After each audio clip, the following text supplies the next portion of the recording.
top left and then top right, and then continue across the roster.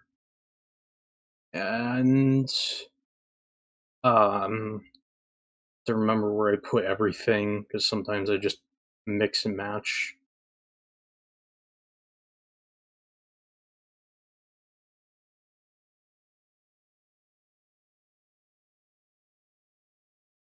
Oh,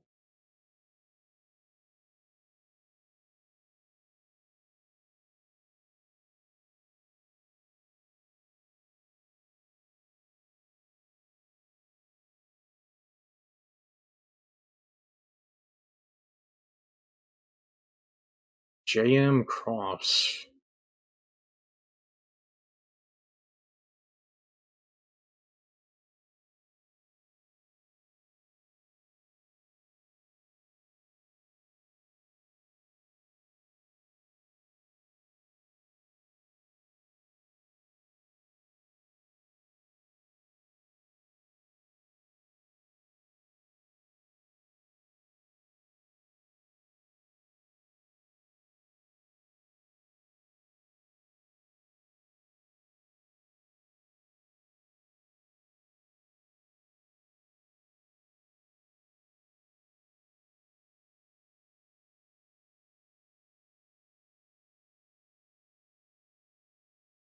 Okay. If fighting game needs a skill this feature. Something about Fantasy Strike. A lot to say. It's 21 minutes long though. Don't worry about that.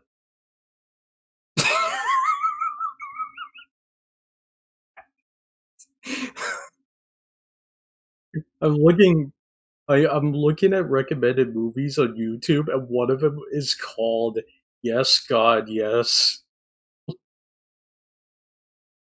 Hello?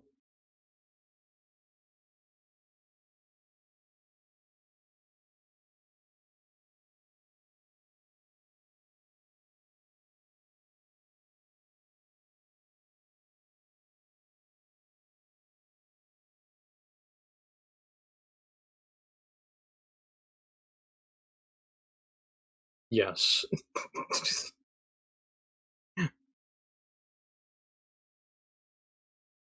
It could be a connection or it could be a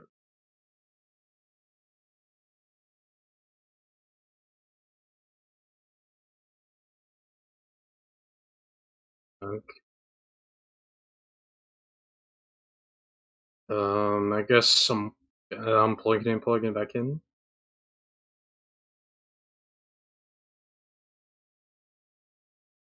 Go.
I love your title. Oh my god.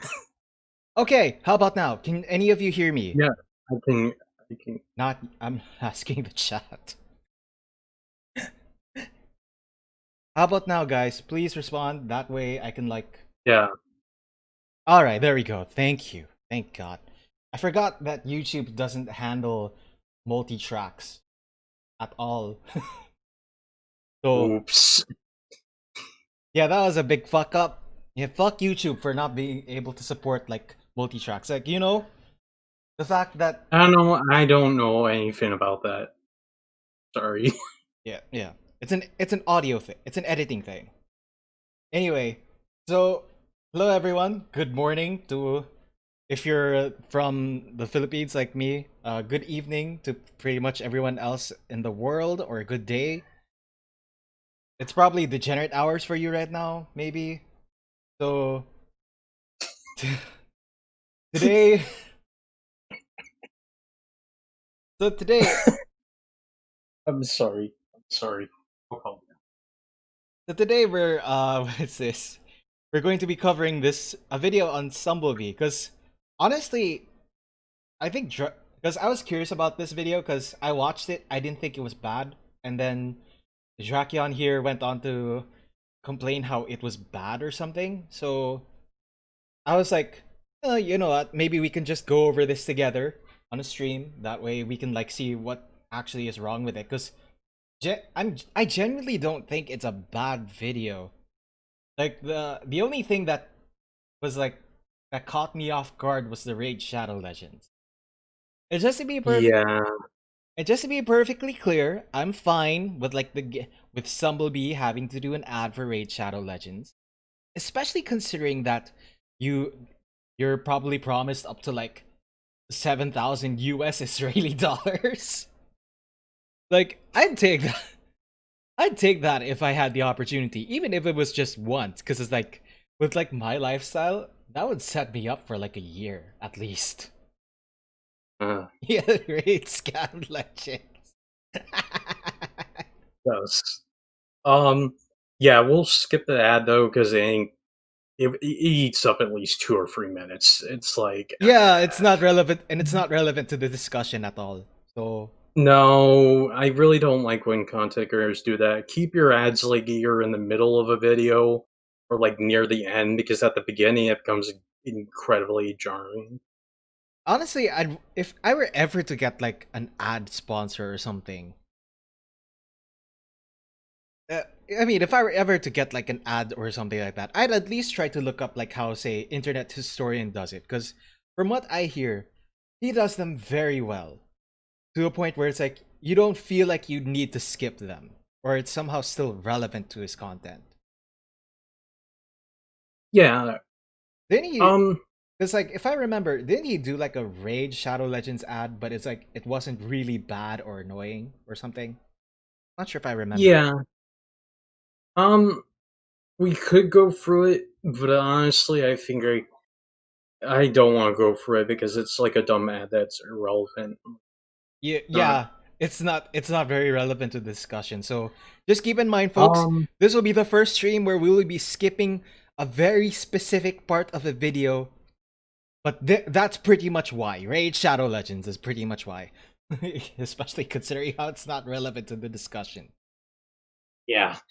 Um you can like Xenoverse too, but so the biggest problem with that game was I don't know how to describe it. It's kind of like you have a move that breaks your stamina entirely if you're not careful, and a lot of stupid nonsense dependent on super. Based on par with better health. Anyway, we should get started with the video. Yeah, better help. Okay, let's forget about that.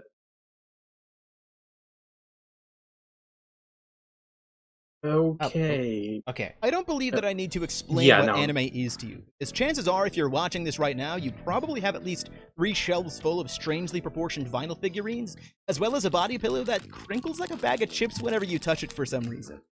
But Japanimation, like most great art, has transcended mere geographical borders to become a cultural touchstone. Anime has become a fixture in our daily lives in a way that's really hard to ignore. From the shoes we wear to the food we eat, the posters we hang up on our walls, the friends we've made, and the AMVs that we're embarrassed to have created. God. This is the most 2000s Beyond being the thing. muse for some of the most talented Windows Movie Maker artisans, anime properties also serve as the inspiration for a legacy of video games that's about as old as the medium itself. And this being a channel that mostly discusses fighting games, I wanted to take a look at a specific cross-section of both anime and fighting game. The anime Arena Fighter. Because despite massive brand popularity, huge sales, and dozens of games spanning multiple console generations, anime arena fighters don't gain any respect. I don't know much about that PS2. Feudal Combat? Uh, Inuyasha Feudal Combat? yeah, I don't think there was anything good about that, if I remember. Huh. But it's cool. It's cool that he's showing virtual on Hemorrhage and Blast 2 and Budokai Tenkaichi 3. Oh yeah, I didn't notice that. And Oh hey, Shrek! Shrek's here! yes. Shrek is such a good anime. Although Saint Saint Seiya the Hades is not a fun game. I've tried it. It was an early Dimps game, and it functioned weird. It didn't feel right. But that's just whatever. Burning Blood is not that great. I played it. There's a lot of No, I'm not using push to talk. It's just a little delayed. Naruto Rise of Ninja is a arena fighter. That's a Ubisoft action game, basically, and some RPG. Yu Yu Hakusho Dark Tournament I never played. I would like to check it out. I was But like no- Boy Heroes on Justice, out of curiosity. Oh. Well, I haven't played it long enough, but I played it, and then, it's not bad. The way his combos can extend is actually pretty sweet. Not gonna lie. But it's been a while. I might get back to the game eventually. I know the sequel's UI looks way better in comparison. Anyway, let's continue on. Sorry, No it's just respect a as serious spurge. competitive games within the fighting game community. And if we're being honest, no respect within any gaming community. Because any time that a game featuring a fresh young anime IP is even speculated to be an arena fighter, there's always a massive pushback from people who just don't want to see it. The subject I think one thing that hasn't really been brought up in this anime, in this video, was there used to be a time whenever an anime would become popular, there were different genres of games for that anime sometimes. So, like, I remember a time when like Naruto even had like action RPG games or action games. So the fact There that was even a board game. like there if you think about it, when was the last time a game was specifically like an arena fight? There was a game that came out that wasn't specifically an arena fighter. Because the only thing I can think of was like the Pirate Warriors game for One Piece. And the thing is, that's been repeated so many times too. Yeah, and because there is a Bleach Dynasty Warriors kind of game that's kind of overlooked. There's also like an Attack on Titans, but yeah, this is the thing about anime games nowadays. There seems to be only like two kinds of genres: arena fighters or warrior games. Or the odd RPG here, depending on game. Some games have story modes where they'll have a little extra content that's a little different. But it's like, yeah, the main drive of these games seem to be warrior games or like arena fighters. And I think, and in one way, that's one of the reasons why people just kind of have no, you can say that they have no respect for arena fighters.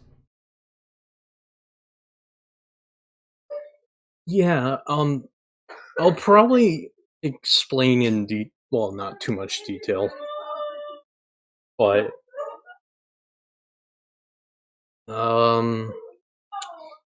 so no, there was a variety of anime games besides Arena Fighters. Arena Fighters became more of a thing when Ultimate Ninja Storm became the thing. Yeah. Before that, it was Ultimate Ninja, which was Some CyberConnect 2 games are kind of iffy to me. Like, well, I mean, I played every single Ninja Storm game in existence. Unfortunately, Generations is the only one that's not have a PC release yet. This is the game that used to have a side combo, and then they removed it entirely after that. Huh. Like, I have no idea why they did that. Um, but I think overall, like in general, I think there was still variety of anime games besides Arena Fighters. Yes, it's become more of a norm because of the 2010s onward, where more and more people discover anime and enjoy it. And that's just how it is. Yeah. Um, I'll probably have some contention with certain things, but we'll get there. Yeah. And Let's continue on. Itself is an albatross upon the neck of all of these games, and I wanted to explore why. But before we do that, let's hear from today's sponsor. Nope. This is the part we're going to be skipping, folks. So we are if I remember right, he starts the proper at 3:34. Okay, Drac, are you at 3:34? yes, All right. holy holy crap, that's even longer than I expected. Yeah, what it was like 1:35, wasn't it? Or 1:33. So essentially, Yeah. yeah, it was 2 whole minutes. Holy shit! Like, Not even people who do it just be like they do it at least in a minute or two. you know, and this thing is, this is a 20-minute video, so in scale, this ate up like 10% of the video. Holy shit!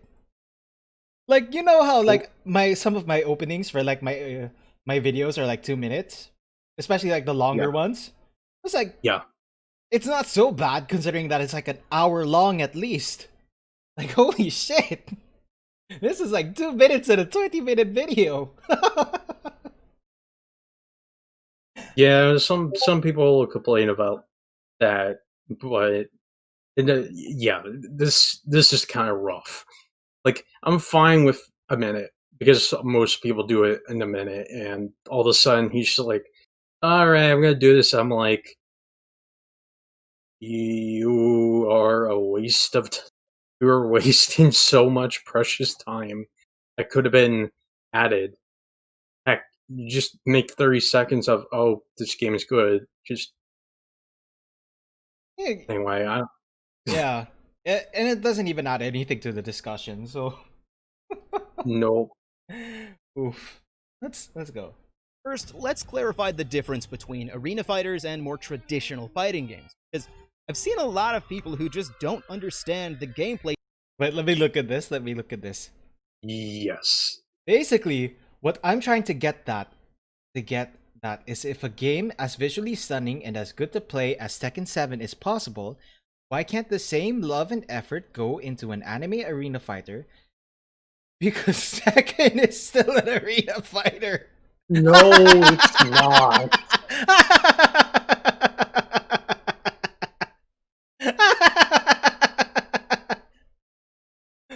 Who the fuck thinks that Tekken is an Oh, arena fighter? man. What the fuck? Yeah, that makes no sense to me. It's like a 3D. So my problem is you have weird evidence like this where I'm like, this seems like a complete joke. I cannot take this seriously. This is so dumb.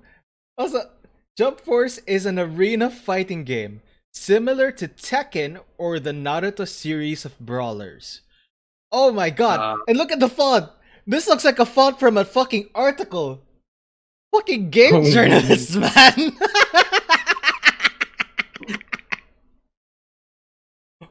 Oh my god! But then again, it's like, oh man.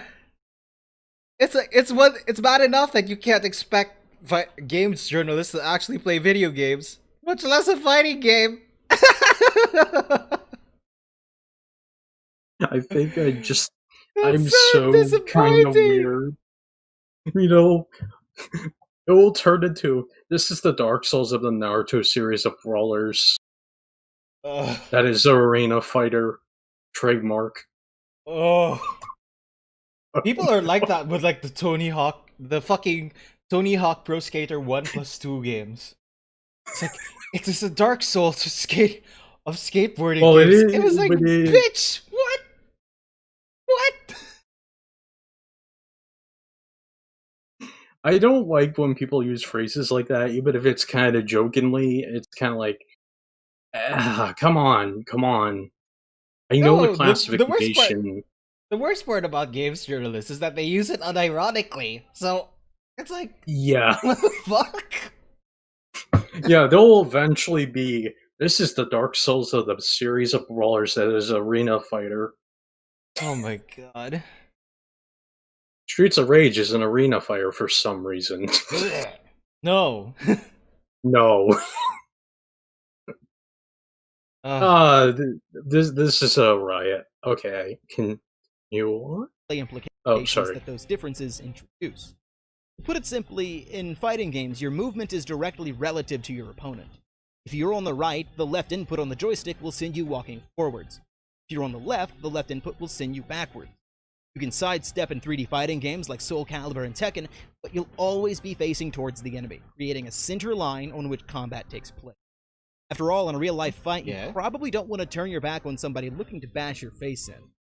But depending on who you ask, anime isn't real life, and their take on fighting games reflects that, giving you a full 360-degree range of movement. And this one difference has a pretty massive implication. Except the fact that Soul Calibur has that, which is a very different camera. What? No. Well, the nine-way run is not a 360. No. No, the thing is with Soul Calibur, they're still facing each other. You can have like the back turn stances and stuff, but they're still eventually facing each other. Oh yeah, okay. I completely botched like that. that's a huge difference. It is. I don't even play Soul Calibur much. I just played it a bit with Mango, but it's like, yeah, it's still a fighting game. It's still a fighting game with that falls within his definitions of a regular fighting game. I guess that's totally fine. Implication on how these games are played. Since every direction on the stick is used for movement, you can't crouch block or hold back to block, since back direction changes all the time. That means these games use a Smash-style shielding system that eliminates high... Okay, that charge for Tank Top Tiger looked a little awkward. Yeah. Things to worry about. 1. How to breathe, press square. 3. How to block. Well...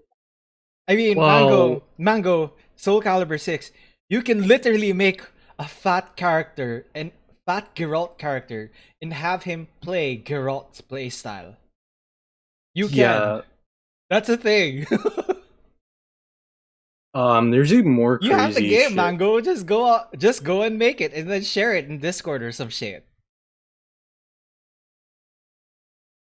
Also... He did! The old Fairy special as well.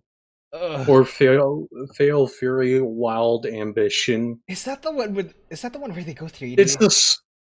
It's the slowest Fatal Fury game ever. Oh god. It is the best splash loading screens though. Yeah, actually let's go back a bit. Let's go back a bit because we're getting a bit sidetracked. Are you at 424? Shit. Oh, sorry. Are you at 424? Sorry. Is this? I'm at 406. Where are you at? Okay, there we go. I got it. How these games are played. Since every direction on the stick is used for movement, you can't crouch block or hold back to block. This game doesn't look too bad. That means these games use a Smash-style shielding system that eliminates high-low and left-right blocking. Second, camera. In more traditional fighters, characters are parallel to each other at all times, which means that the camera can focus on the center point between the two and zoom in and out at will to keep both players in frame. Yeah. In your average anime arena fighter, that can't really be done, since the center point changes so often because of the aforementioned completely free movement. It also means that precision spacing is a lot tougher thanks to a camera system that has to follow one character like they were in an action game, creating an inherent imbalance between the visual information that player 1 and player 2 are getting at any one point. But while these are problems for a lot of anime arena fighters, they've been solved by either adding split-screen functionality or a LAN mode where both players get their own screen to themselves. So, like, Oh, how common is and like split oh, screen? and How common is split screen as a feature? I'd want to assume that is common. rare, if at all. Oh God, how do people play these games? What? Oh, by the way, the camera is like in the Storm games. The camera handles it really well, believe it or not. Like Like, is it the like it's fairly zoomed in, where you can see yeah, both it's characters fairly and you can see what yeah. they're There's doing? yes, that's why I love this series because it's not. Sometimes there'll be a little weird things happening, but that's due to glitches. But they're not like often. Like I'm not saying they're bug-free games, but the Storm games are usually like. Though they have this issue on PC where most of them are locked to 30 frames, except for a select few like Storm 1 and 2. Oh yeah, I've been meaning to ask that.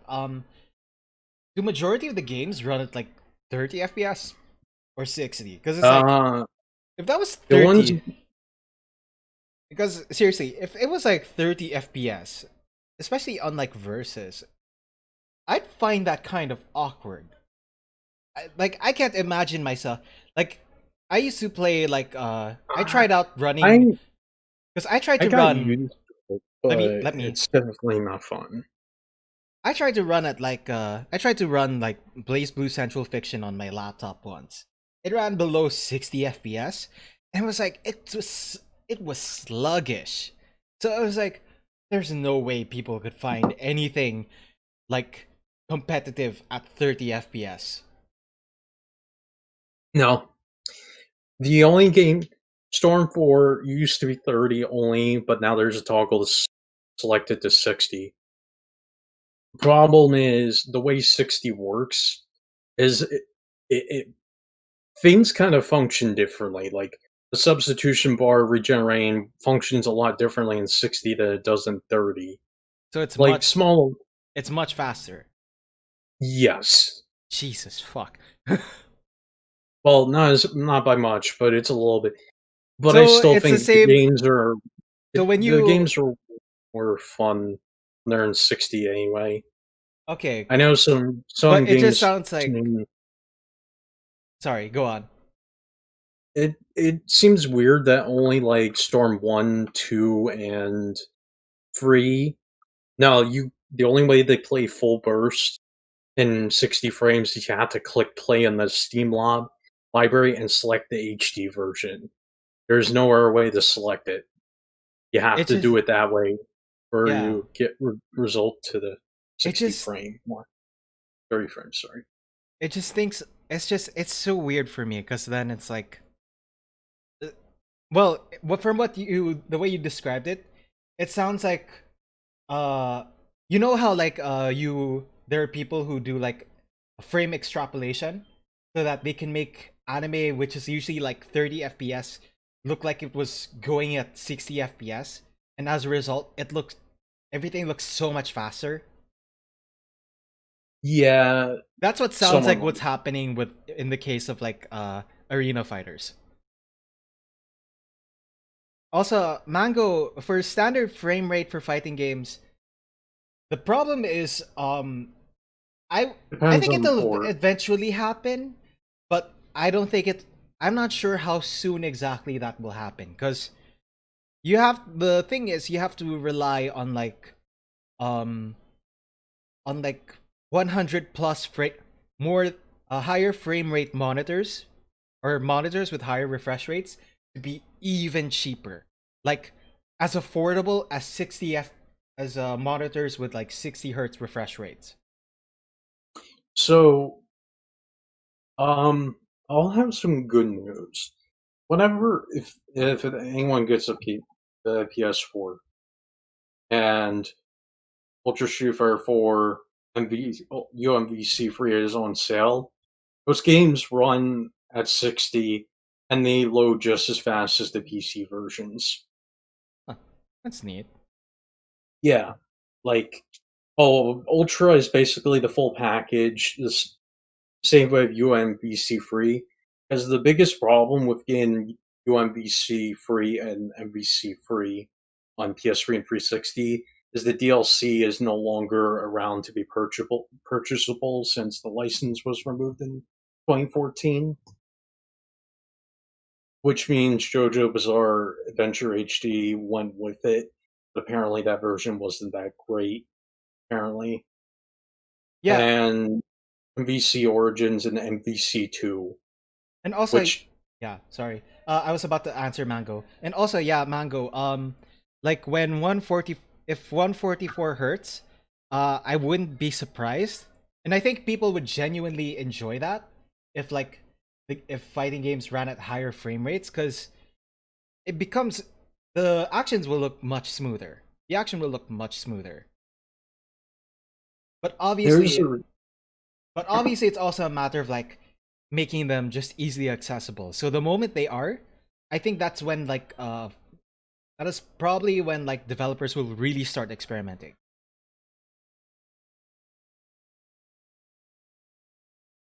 um yeah look, even though Storm 4 isn't the best Storm game, it definitely has the biggest roster. Um it brings back the ability to change jutsu that was in the original game. Is originally after the first game, you could not select the jutsus and the ultimates you want for the character. You could just stuck with it, whatever character you choose. Mhm. So Storm 4 brought that back. Anyway, let's continue on. The Yeah. backbreakers that keep the entire subgenre from getting out of the just for fun category. That is a job for my good friend Depth. Depth is a concept in game design circles that's often defined as the amount of interesting, meaningful decisions that a player could make at any point during the course of playing a game, all the way from character select until a winner is decided. If said game is made in such a way where there's only one or two viable sequences of moves that'll work in a given scenario, or if the decisions you make just aren't interesting, then that game suffers from a lack of depth. Tic-tac-toe is the classical example of this because the number of interesting choices at the top level of play is zero, because there's no meaningful deviation that can be made from optimal play without straight up losing. That's a weird example. Hilariously, Also, I'd say hilariously, that fail was kind of yeah. Extra credits being shown for like a quick second makes me. Uh, extra credits feel to be fair, there sort of was a time when you could consider them to be incredible, but yeah, they aged poorly. They that channel aged so yeah. badly. Anyway, Depth is incredibly important for fighting games, because without depth, they become bland, stale, and more boring than your average shonen anime protagonist. Whoops, did I say that out loud? Arena fighters are widely considered to be lacking in the depth department, so much so that a development goal to make a deep arena fighting game has become a selling point. I mean, uh, yeah, I've played I Black think Salt Corruption. It needs a lot of work, a lot of work, but hopefully it'll get better over time. well, honestly, if like okay, so I think prior you should really just I understand that some people have fun with competition and stuff, but I guess it's really just focus on what you find fun or because eventually you'll see how like what your audience enjoys when you make like the things that you like and you can Yeah, use that's that feedback. yeah, that's kind of why I enjoy certain games, even if they're kind of grindy. But man, Um, I miss Power Stone. Power Stone was like the one arena fighter I genuinely enjoyed. do you like the original or the sequel? I kind of like the sequel more because there was like a lot more going on. Yeah, it was 4 players.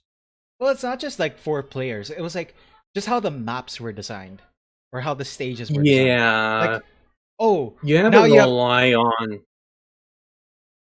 And Sorry. the thing was, as an arena fighter, it's fair and balanced because you have the camera zoomed out all the way that you can see everyone. So then you have an idea of what's going on. And even as it was like a zoomed out camera, you had an idea of what your character was doing. And there's a reason why I don't like games with bad camera. Like, oh, Saint Seiya the Hades did not come to the States on PS2. It only came to Japan and Europe. I would love to see someone do like, if Capcom's not going to be doing Power Stone, or if Capcom's not going to be releasing Power Stone again, I would love to see like somebody do make a game in honor of Power Stone. Yeah, that'd be cool.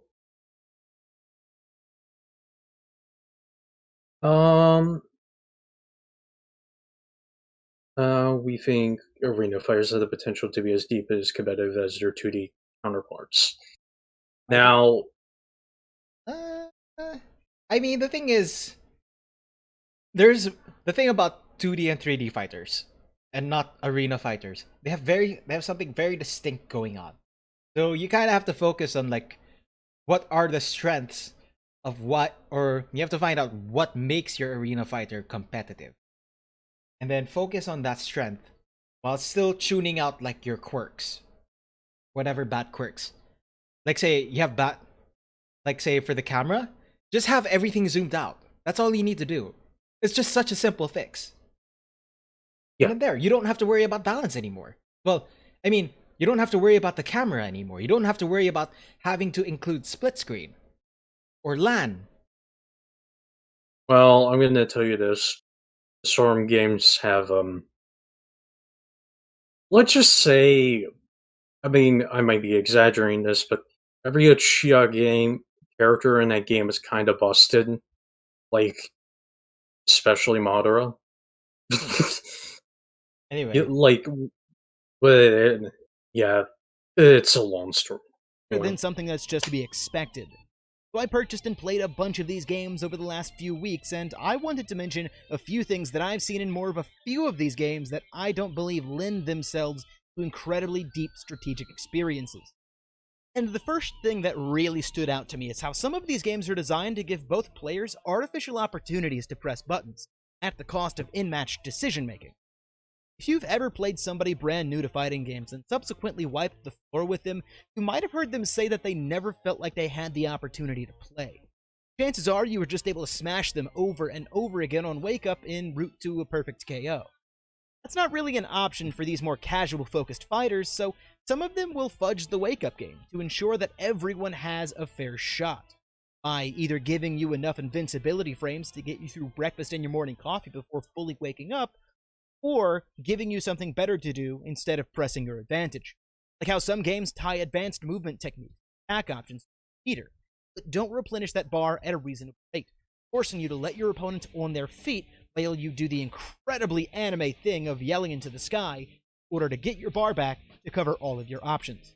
Second, combo breakers. I don't have a problem with them and their ilk whenever they have a reasonable risk-reward trade-off. In Guilty Gear, you'll almost never get more than 1 or 2 get-out-of-jail-free bursts over the course of an entire game. And in Killer Instinct, guessing wrong means the dunking of a lifetime.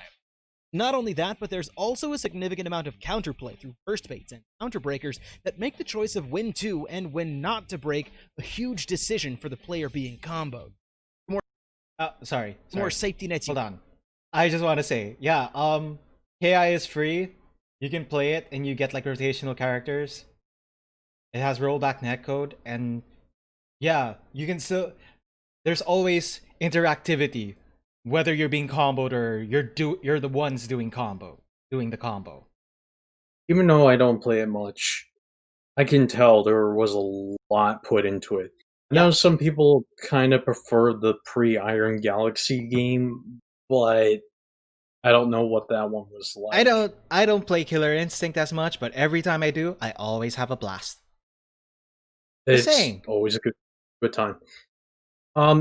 the only reason why I like this Storm series is like there's a variety of characters. Yeah, there's mostly melee focused, but there is range focused characters that have very different, distinct. Like some of them have like longer combos, which can also be a detriment because guess what? You can pretty much dash through chakra. Sorry, you can dash through any shuriken. So So that so okay, basically the range characters you have to. It's kind of like one of those things you have to do them. You do have a regular melee attack, but it's very short. So, and it's the only one they have. So you have to work how you're gonna do it.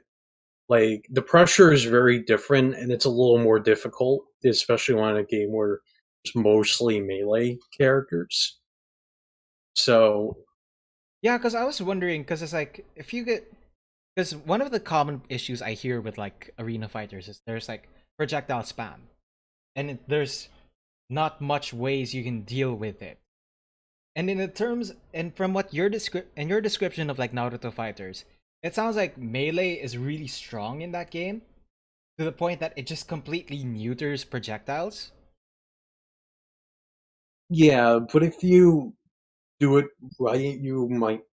There are characters that where their projectile combos are very short. Like they don't take as much of the full damage.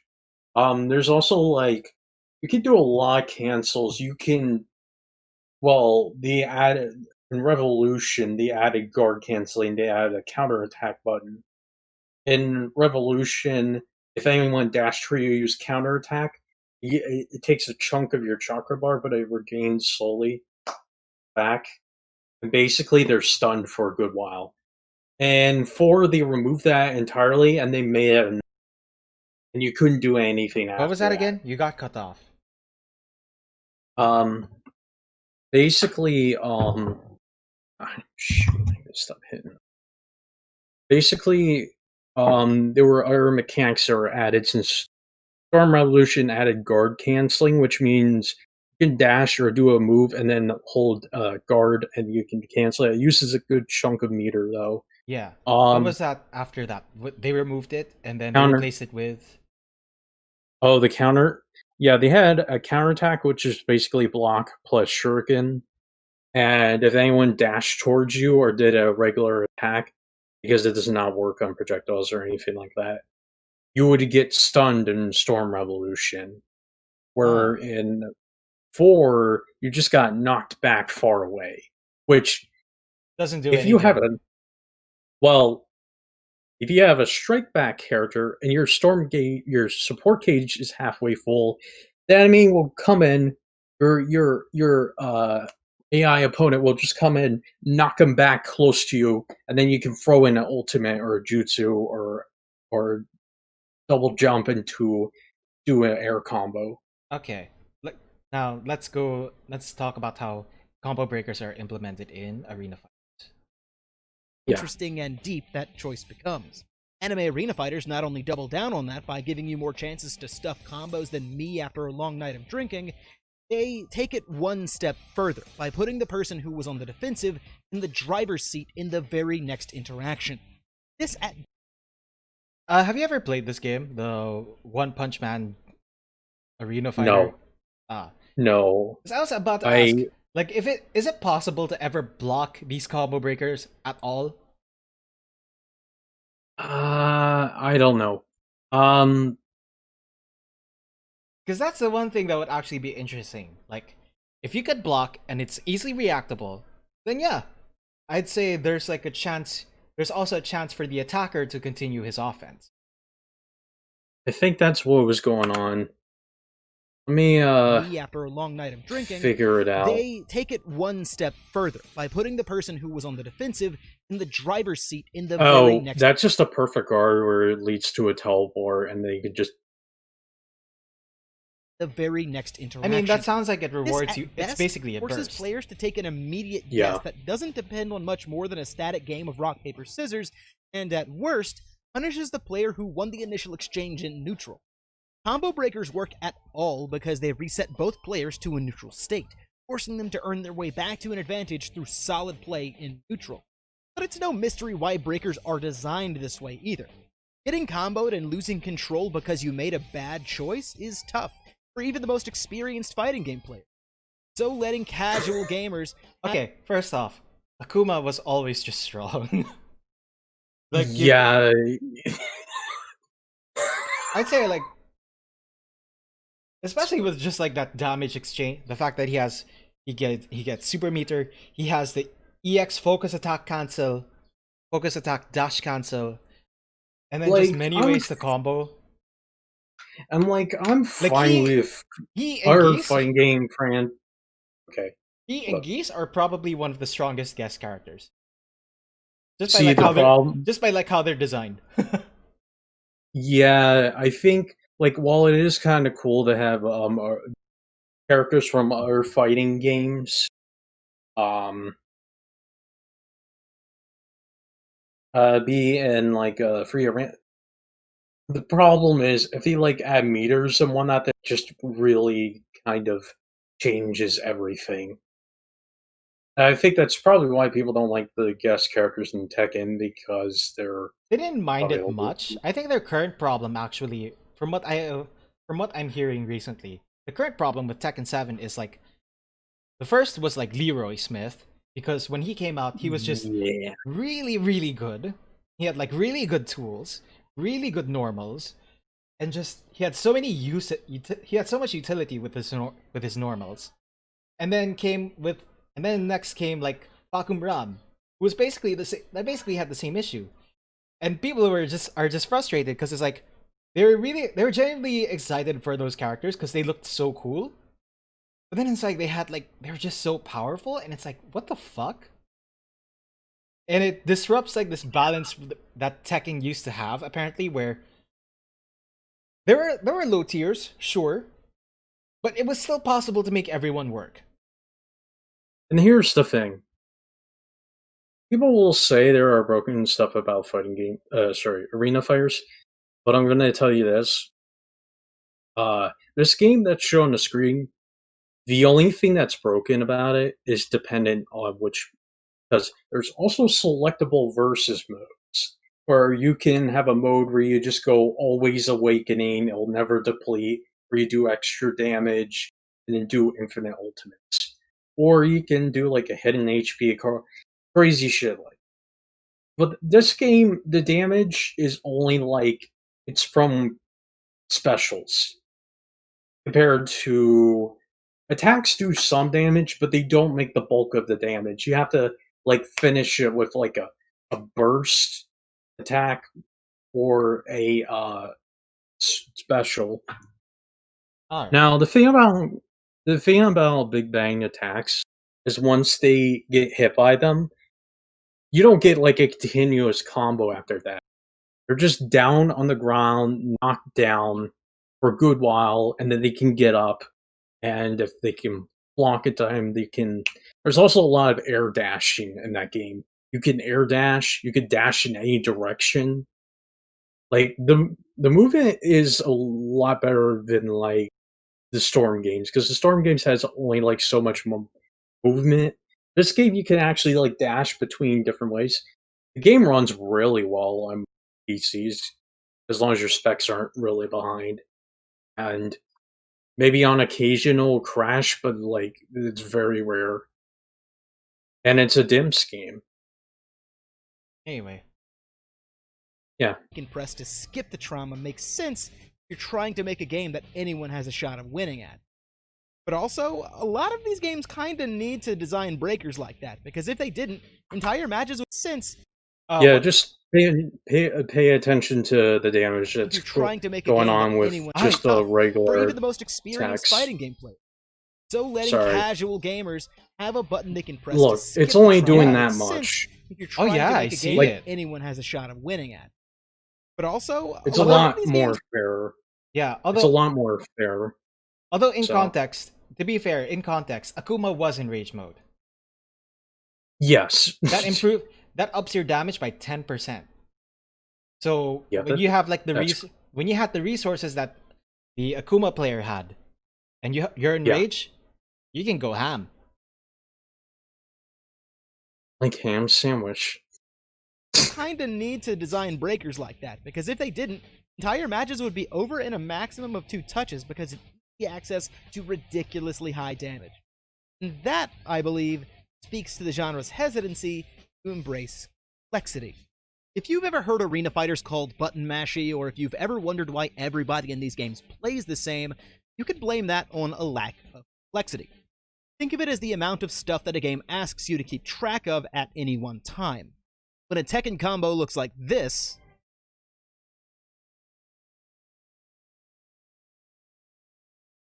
and an arena fighter combo looks like this, Yeah, I've just And even then, the you only can actually delay it. You can yeah. actually you can like end it a little early and then just Start there a is new a combo. specific Because yeah. yeah, I tried playing one of these Naruto arena fighters once, and the only way I found depth was through like dash canceling. But that was just like with the Yeah, press of a button, and that was just I got very easy. yeah, it's relatively easy, but I don't really mind that aspect of it, like, in general, because, like, I kinda messed around with combos in Storm 2 where there was no such thing as dash canceling. Let me Storm 2 is there was no such thing as dash canceling, so you had to do the jump button, like, 3 times in order to just, like, continue the combo. And by the way, even if Gauge. it's simple, it always requires timing. If you screw it up, you lose. The reason why I play that game is because it's the first Storm game I grew up with, but it was Okay. also because Lars from Tekken was playable in that. Game Where journal you level can combos. Oof.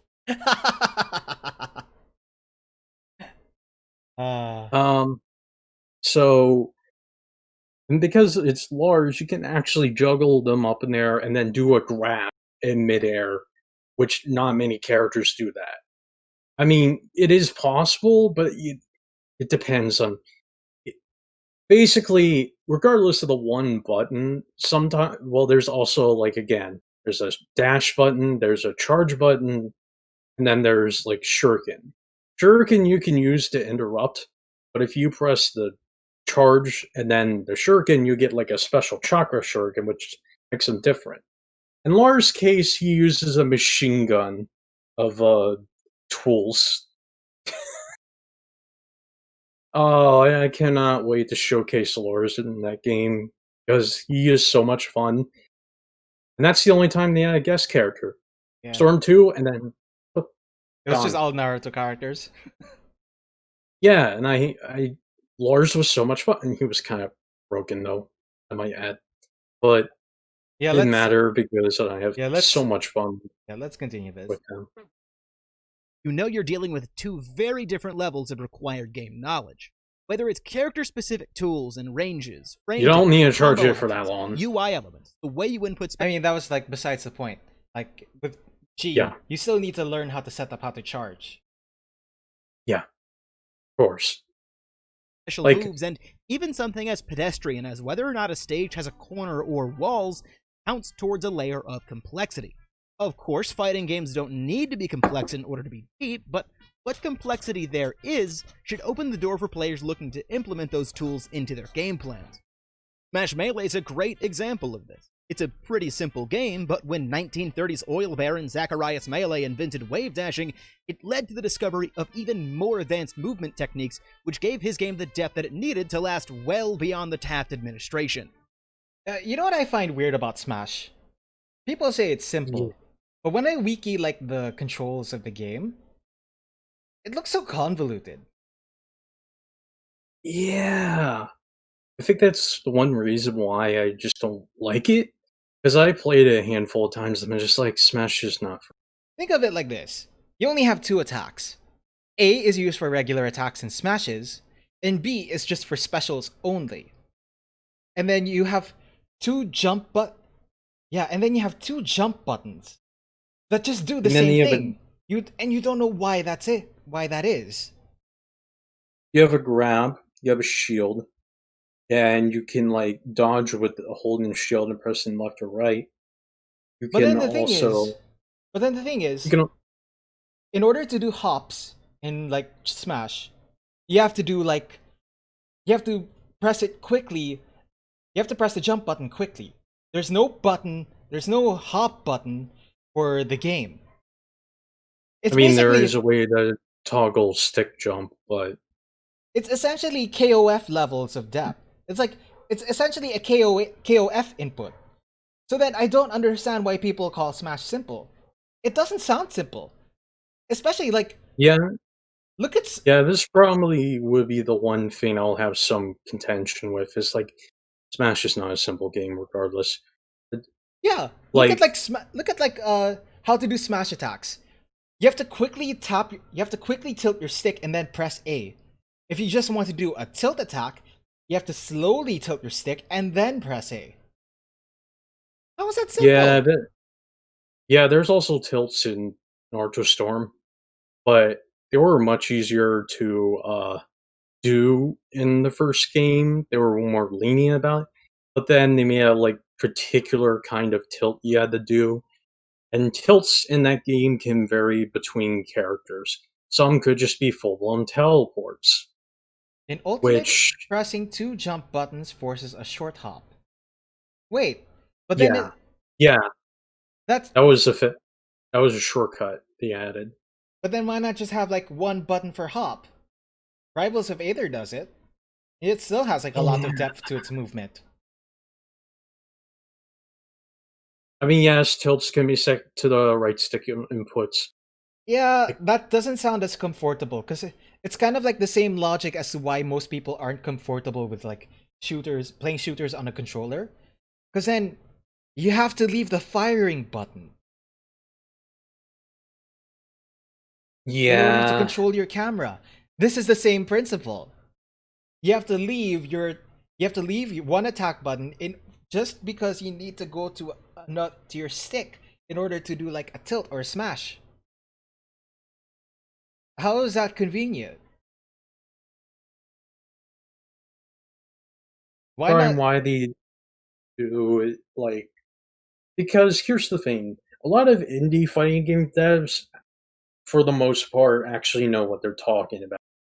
Or they Rivals of have Aether does this, where I can just play on a stick, and I can assign what button is my smash, what button is my jump, what button is my short hop, and then oh, and also the tutorial Rivals of Ether is like god tier. They even go to the specifics of directional influence. it's so weird. People keep Yeah, people keep it's so odd for me. Like people keep referencing Smash. Smash is a simple game, but when you think about it, it's not. no. Simple control. It's the same thing with the art game. If Yes, anything, it's kind of convoluted, especially because it only has two attacks. yeah. Oh, another thing, you can dash from side to side in the Storm games. You can also hold guard and like let go and then dash left and right and try to bait someone. Yeah, there is actually a lot of tools in the re- I think in some of the other games have the same thing, but I think Storm 4 implemented probably like every kind of movement. The guard break mechanic is now just like an item you use, but it's limited to two. And the problem is it only goes a certain distance, and then if you fuck it up, then you get hurt. Um, and there's a reason why I kind of prefer that Saint Seiya game over that one is because the ultimate attacks you can't like spam because you have a separate mirror, which is the golden one that you have to fill up by taking damage or doing damage, and you can use it right away, but it'll do less damage. But if you awaken, which basically means it's a kind of but it only sends the knockback to the other character for like at the startup. Any later, and if you even mess up one button, you're gonna get hit. Um, basically,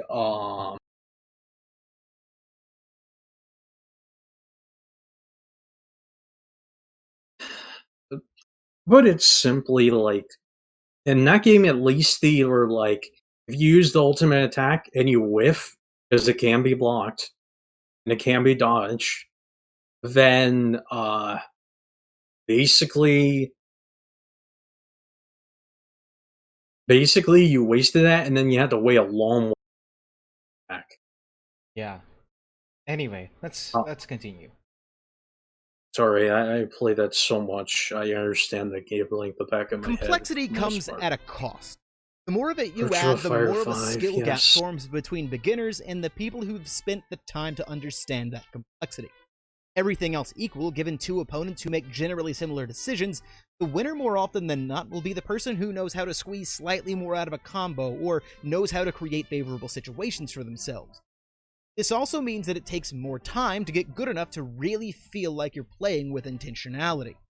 Arena fighters in many cases go in the opposite direction, Speaking of removing which, as much complexity as possible speaking in of order to cancels, Yeah. you see, build a big tent for their player base. This serves a threefold purpose. 1. To narrow the skill gap as much as possible. This is a big reason why arena fighters aren't taken seriously as competitive games. A tight skill gap means more variance in outcome, which makes a game feel random, and therefore less worthy of spending thousands of hours on. 2. They don't want to run into the problem of a casual player not understanding how to play their favorite character, which is why so many damn arena fighters feature entire rosters that either have similar combo structures, attack ranges, or are balanced based on their canonical strength from their really, that really depends. Yeah. Because like I said, some characters attacks in Storm game bigger hitboxes. You play the fan version of Madara, he Chisano to attack, which it's basically a giant hitbox. Even if it's not fun to deal with, and the only way you get around it is you're blocking or try to find a way to get around it. Yeah, like every version of Madara is a pro game. This is why I love that game, because there's just stupid bullshit about it that actually I'm perfectly okay with sometimes, but it just really depends. shows. Because if every character has the same playstyle, or if every special move fills the same purpose, the only thing you could really adjust is raw power. And 3, the simple nature of these character designs makes it much easier to push out rosters with hundreds of characters with new DLC added by the dozen. And this is, I think, the biggest thing that sticks in the craw of both people looking for a high level of competition and casual anime fans who pray that their favorite show gets the Dragon Ball FighterZ treatment. I mean, Okay, that depends. Because, like, for a certain anime, I don't. it wouldn't make sense I to have a don't. fighting game. Well, sometimes you can make it. Here's the thing. There's a reason why. Okay, my problem with this whole let it be a fighters game is kind of like, yeah, but I kind of want the games to have their own unique merit when it comes to a fighting game, and not just be like, hey, make it like Fire Z. Fire Z in the beginning was kind of rough, if you ask me. Not having like assist options to the characters until season 3 happened. Yeah, Just a that was kind of a big oof. Also, just delay based, bro. Delay based netcode. yeah, Imagine having to fight someone at 17 frames. well, we did that in the past with Guilty Gear. Whew. Man, how Yeah, did that was. we go through I that? I don't know. I can't, I can't even play like for them's fighting hurts. Maximum I can handle is 3 frame delay. Yeah, It's like, I think I might have like a harder time connecting. Not because I can't play you, it's just more like distance. I was a little bit closer, it would have been a little easier Yeah. if the ISP was better. But here's the thing. Some people the only reason why I'm okay with delay based is because I fight against people that aren't outside my country. Yeah. But I mean, I heard that playing East Coast versus East Coast and West Coast, that's a bitch. I heard that that's a really yeah, big issue. West Coast is not fantastic. And it's like there's a specific reason why if you look at like Capcom Pro Tour in the US alone, they specifically have East Coast Division and West Coast Division for their tournaments. No Midwest, which is kind of weird. You have a whole entire Midwest that's getting ignored for some bizarre reason. All right, later, Mago. Have a good day. But Yep. yeah. Ready-made with a diverse cast of characters with unique powers and strong personality. Now, to be quick, yes, but here's the thing. He'll probably mention something I'll probably get to, but these are kind of neat. I like if I were to sit down and make a roster for a fighting game, um, for a modern Naruto fighting game, I would probably definitely have really like sound ideas of how to work things. Hell, you can use like some of the Mugen stuff for context of that. Well, the least broken shit anyway. I can believe we live in a world when I have to say, give it the Power Ranger treatment. I mean, hmm, That that game I haven't depends. played long. It has some. It It, looks decent. it Like I think maybe. it's kind of broken in some areas, though. Oh yeah, because like the thing is, the devs of that game, they loved Marvel 2, and they just wanted to Marvel 2 the fuck out of Power Rangers. So they did just that. You can tell. You can tell Yeah, from their touch of death combos. and how here's the regular and how regular they are at high level. and that's my problem. Where you complain about the one button, but I'm like, well, Power Rangers Battle for Grid doesn't have complicated inputs anyway, so It doesn't seem like one button specials are the issue of that game. And if anything, no. they at least fixed up how like the Zords can be used now. Yeah, yeah. Also, the combo. I noticed that the combo structures are a lot different now than when it was early Yeah, on. it was because I think they were trying to they shook up some stuff. Like I Yeah, remember I noticed. when I was watching like Seijan play Battle for the Grid. I remember one thing he would like to do was like what's this? Was use Goldar's fist with like Trini's laser and then just do an infinite off of that. That doesn't seem to Oh work god. anymore. And what seems to Oh, be like thank used instead is like Goldar's sword where it ground bounces the opponent. yeah. Oh, I still can't get over Eric Myers has a literal crouch stance that can literally just go under every projectile. Yeah, I mean that was used in like yeah, have you seen that clip where he was first where he first premiered in the team and became help and started fighting?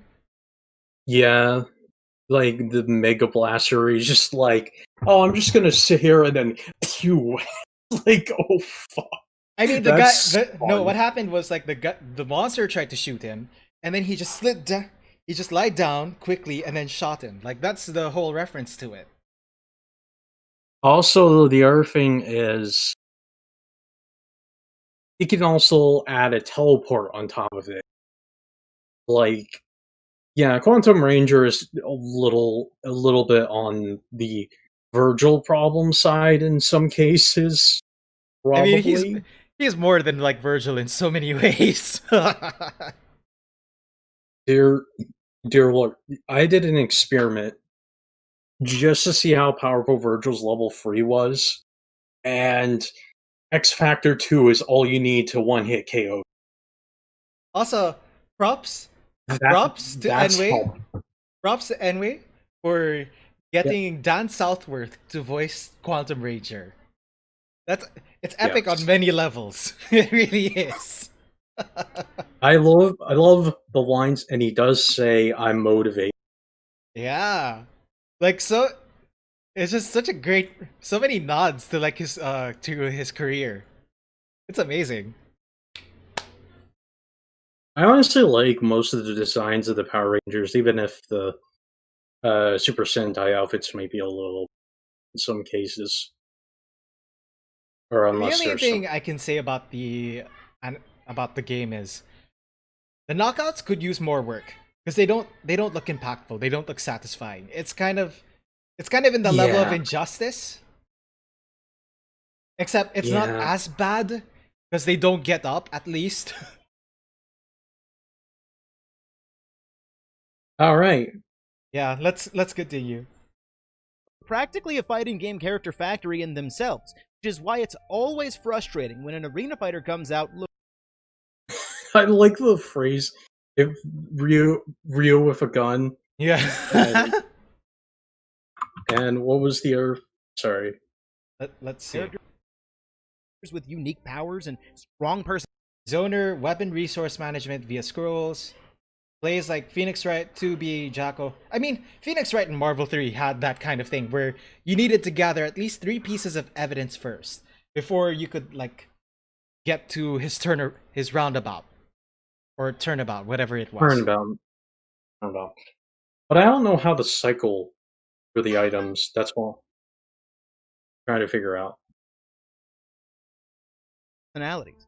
They're practically a fighting game character factory in themselves, which is why it's always If Ryu had that heat, I'm sorry. I just find it funny. frustrating when an arena fighter comes out, looks at all of the potential, and just says, the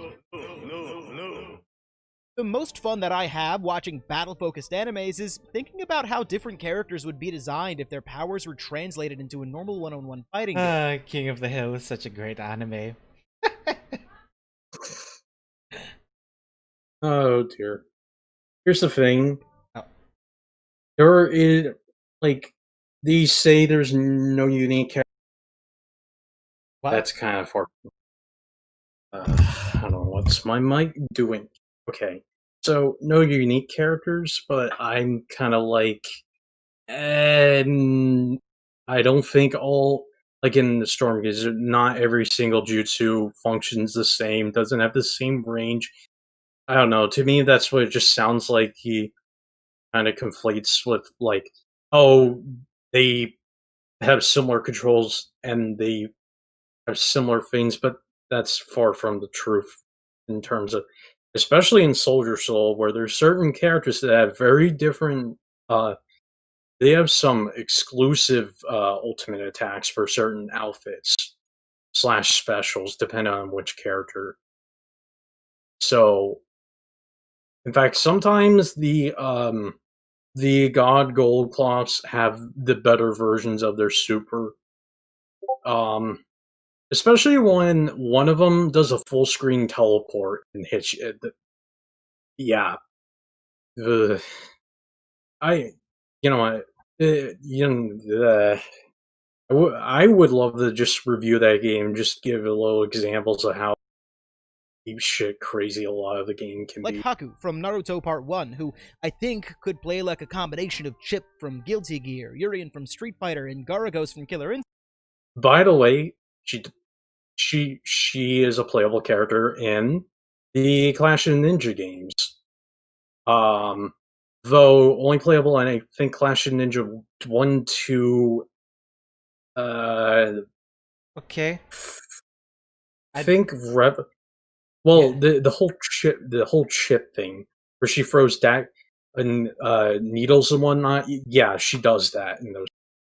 And there's ways to like do needle loops like in GNT4. Oh, okay. But they're hard. They're hard to pull off. All right.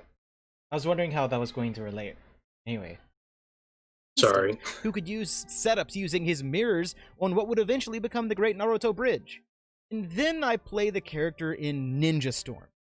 And while that game does have more than you'd expect under the hood for how simple it is, it still doesn't lead me to make the strategic decisions I feel are befitting of that character in much the same way that it feels incredible to open somebody up using Nappa's Cyberman or Yamcha's Wolffang Fist. In other words, arena fighters have the habit of delivering a lot of the wow, but not a lot of the why, reducing complexity and upping the production value, but not supplementing their systems with a lot of variety, which ends up making a lot of the games in the genre feel samey. I felt this when I used to play a bit of Arena Fighters while still playing mostly fighting games, because it's like all you have to it's just all like say Naruto, charge your chakra button twice, get the level 2, and then just hit someone, you get super. And there's no uh doing a reversal EX move in in Under Night, because you found the gap in your opponent's block string, or like say the Daigo parry, where where Justin was about to chip out Daigo using Chun-Li's super, and then he parried every single one of the attacks, even at like Right. pixel health. So, like, yeah, the only comeback mechanics in that game is either, um, It's the substitution jutsu, right? substitution, counter break, um, now, granted, people, you mess up in Infinite, or even mess up a little bit of things, you can, like, the animation might miss that on moment. Because sometimes you do it in a specific way, and then suddenly the animation can't finish because they're already knocked down already and whatnot. I think you can roll differently, but I can't recall fully. Yeah, I think you can recover a little differently. But there's a guy that is a major mod for the game called Storm Jev, where he's like taking some elements and then adding like extra recovery options among other things, like what called movement or whatever the heck it's called, and a lot of crazy extra stuff. It's kind of being worked on still, but he's moving over to the Storm 4 engine because he was using the Revolution engine for the longest time, and it's kind of dated. So like there was a guy that's playing to try to make the game be like functional on Storm 4, remove certain mechanics to make it a little bit more, well, like, it's not gonna be all, like, fair, but at least he'll, like, make things a little more interesting and have a play style rather than being focused on what they typically are. Um, that but I think overall, um, I still think there is unique characters, like, despite the limitations of the game, and I think that's why I kinda don't mind, like, experimenting with different characters just to see what they can be capable of. All right. Yeah. But yeah, it's just I think it's also a common issue with like most people don't see the it's with arena fighters it's especially hard to see like the depth it has or it can offer, because it just doesn't seem like much, Yeah, but especially in when like you in terms of system levels, and it ends up the game ends up feeling shallow. yeah, yeah, the only reason why I really like Storm and the, wait, what was it? Like Storm and what was it? Saint Solo Soldier Soul is because even if Soldier Soul took a lot of time and grinding in order for me to, I mean, unlock the last of characters among other things, um, yet there's like weird, depending on infinites. There's like the seahorse character I can summon a waterfall with burst. And I could do it like twice in a row. It launches the opponent, and then I can throw in ultimate attack at the same time. Like little nugget of stuff you can do depending on which characters it is. Like even one time I was like doing a mode and I was playing Hades and I was like doing an attack and somehow it was like near a certain angle. Somehow I was just doing an weird kind of infinite the entire way through without even noticing it. And I'm just like crazy stuff like that is why I kind of like them in that regard, but I will agree that some of this stuff could be changed to make it a more full-fledged game. Unfortunately, like again, those two games I mentioned are the only ones that actually have a lot to them. Where like Xenoverse is kind of like has its own unique issues where it's like, oh, we can go back and forth with different things and stamina and whatnot. Unfortunately, like once your stamina's broken, you're like vulnerable for a good while, dependent on if you have recovery items and whatnot. Also, like there's like items and whatnot that make your character super busted in Xenoverse. So I think that's the only reason why I don't like it because people will play with mods and they'll be completely busted. Luckily, in the Storm games, even though if there's mods, the game will eventually crash when you're doing it online. So All right. yeah, I know too much about these games. I'm sorry. I try my best not to derail too much. All right. Let's continue. Hey, I'm invading. Maybe it's a reach.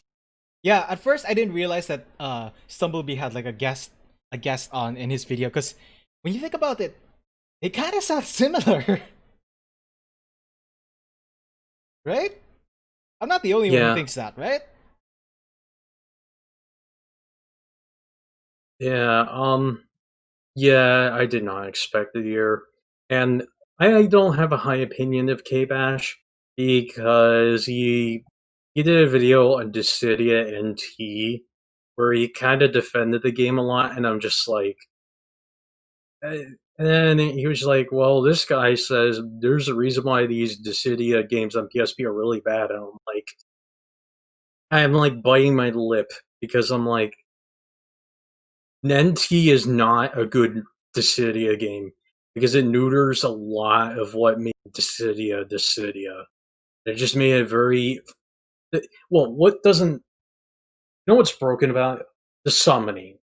Instead of the like, yeah, you had summons that trigger and you can edit in Dissidia and whatnot, but they actually have like a limited usage and they have a recharge time.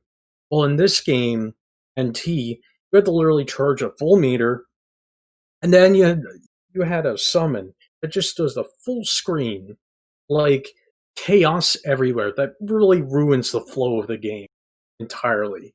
As soon as that summon comes out, everything is completely blown out of water.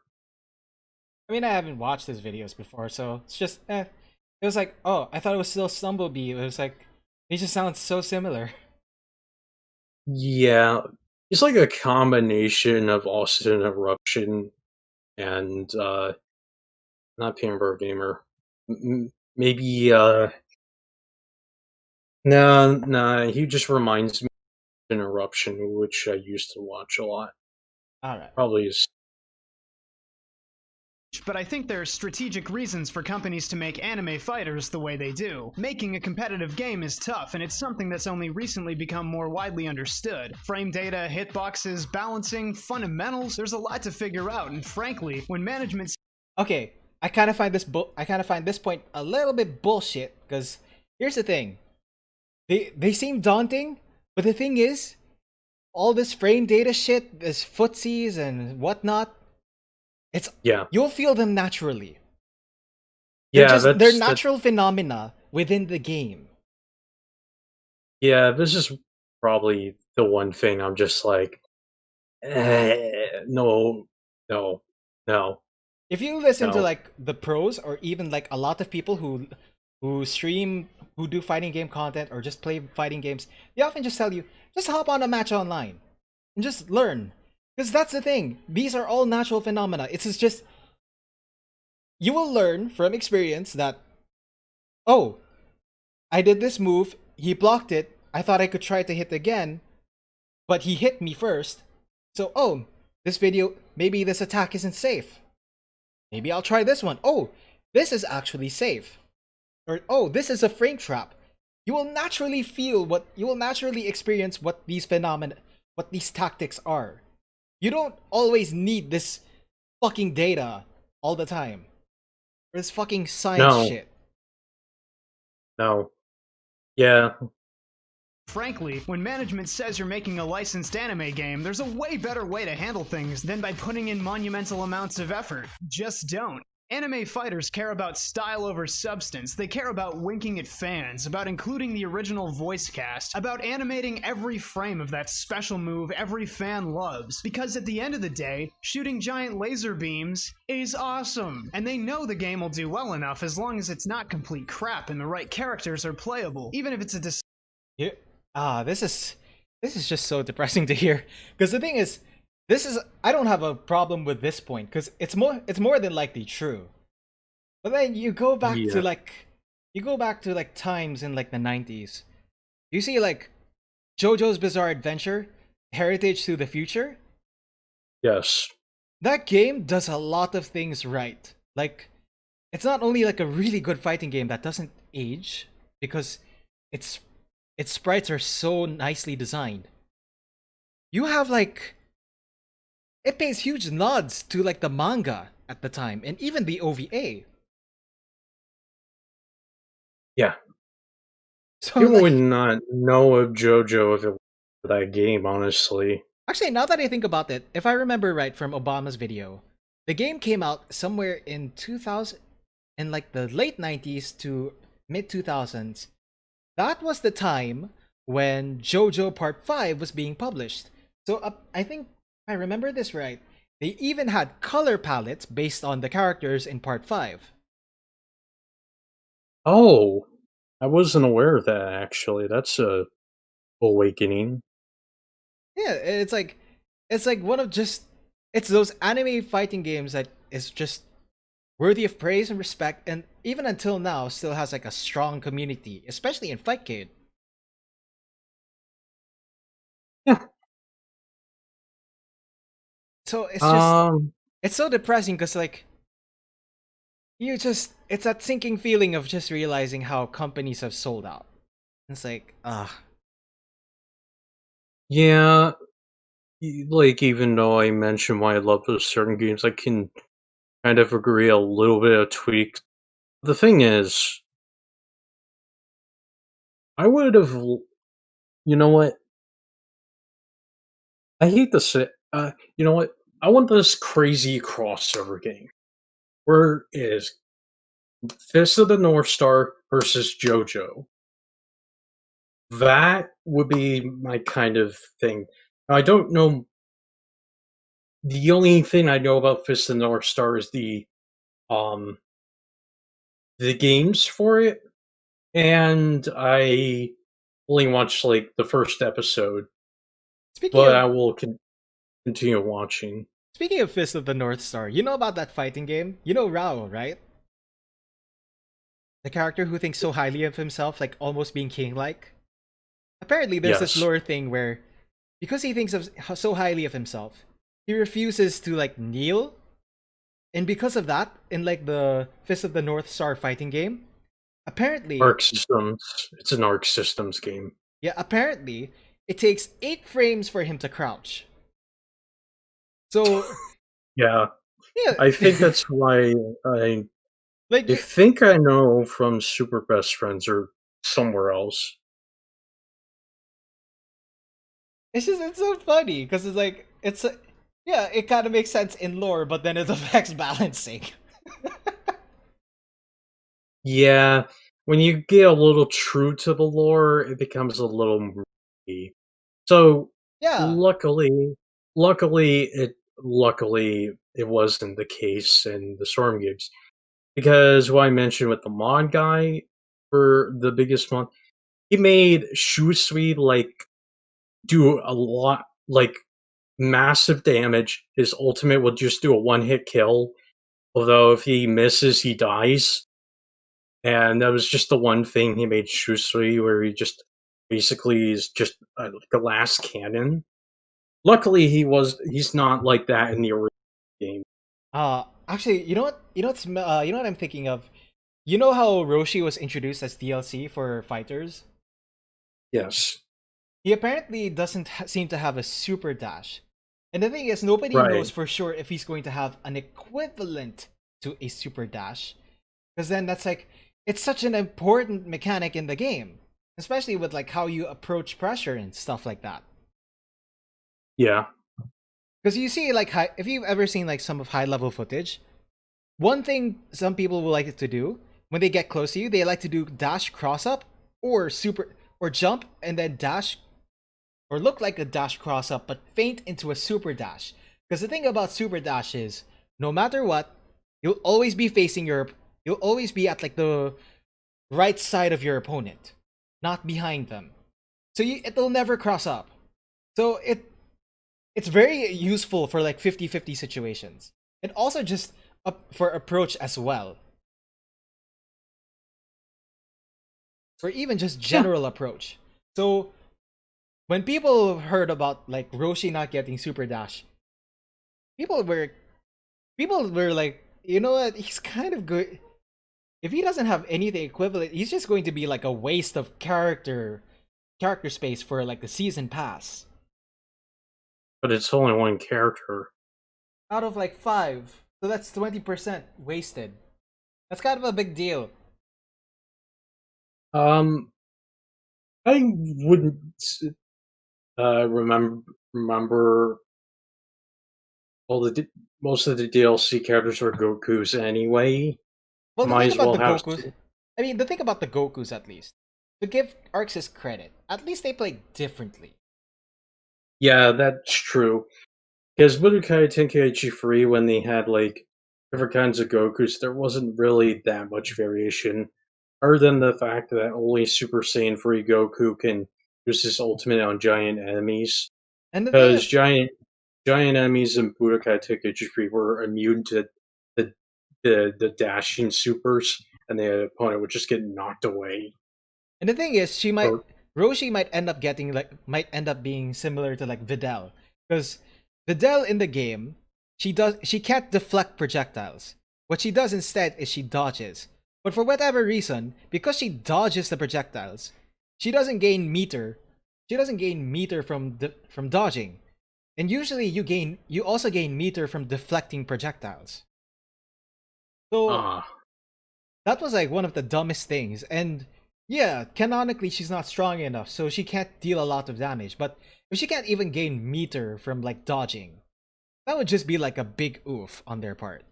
That was like a big oof on their part. And because of that, you yeah, don't really see her much. gotcha. So yeah, let's Um, continue this. Competitive uh, gamers, that's a puny fraction of the market. Smash Ultimate, for example, didn't become the best-selling fighter by being the most well-crafted, well-balanced game, even if it's trying. And yeah, like K-Bash said, it's no secret why this kind of paint-by-numbers design exists. Fighting games are incredibly expensive and difficult to make, and to make well. A good fighting game needs to have both a creative vision. Uh, no.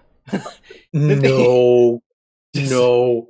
I mean, Okay, this is the one thing where I'm like, oh no, I'm reminded of me fantasy, the it, Fantasy Strike Discord about yeah, it's fine to go free to play and all that, but why this membership system? Why the microtransactions? And some people are like, oh, because you're expensive. How are you gonna do about it? How are you gonna monetize? It's like, I'd uh, rather, yeah, I'd rather have a paid game, because honestly, especially with like good features, because like that replay system, that is so important in learning. Because imagine, like, say, one of my issues currently with like them's fighting herds is that it doesn't have a replay system, and one of the things I'm waiting Oh for dear. is that I'm hope I'm hoping that they eventually add a replay system soon.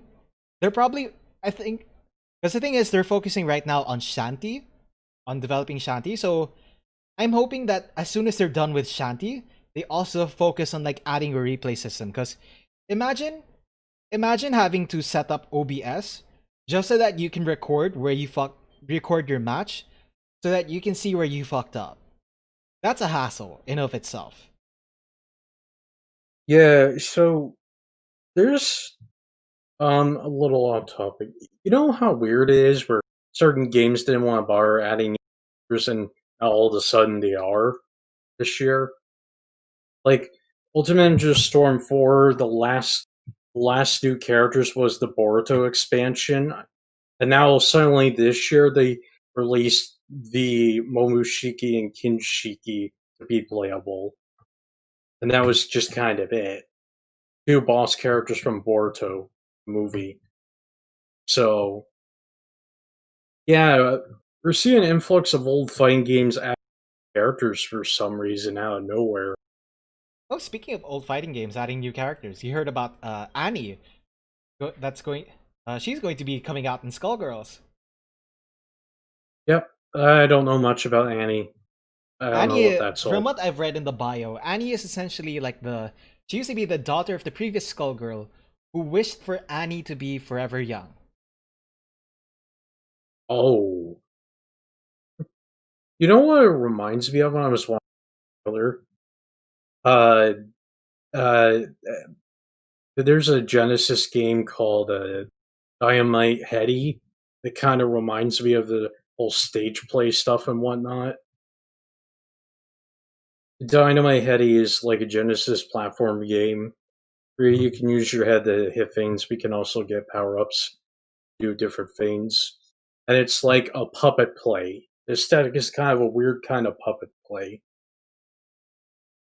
and it's like a stage thing, kind of similar to um, And from what I've seen, yeah, from what I've seen of like Annie's gameplay, she looks like she plays like Soul Bad Guy. She literally yeah, has like a yeah, volcanic viper. yep. So I'm kind of curious as to how she'll play next year. Although she's going to be currently out in Skullgirls Mobile, from what I remember. And then go to PC and consoles next year. Anyway, let's finish this up. Design goal that aligns with a hardcore competitive audience, which requires an experienced team who's been around the block a few times. Not necessarily. You at least need people who are interested in the product. Because then, Yeah, this is where I kind of feel like video games are expensive to make, but there's ways to make it work. also, You see the you see it, these indie devs, especially people that made Dead Cells and all that. They survived. They were able to make DLC and all that. and the thing is, um, I can fighting games only tend to be expensive when you pay for the marketing. Otherwise, you just at least need people who who are willing to learn how to code and have an understanding of what the fighting game genre is like. Like you look at in main 6, you have QA people like Oreo and Cam. Even Nappy has had a lot of experience playing fighting games, even on PC. He's mostly, if for those who don't know, Nappy, the combat designer for them's Fighting Herds, is primarily a keyboard player.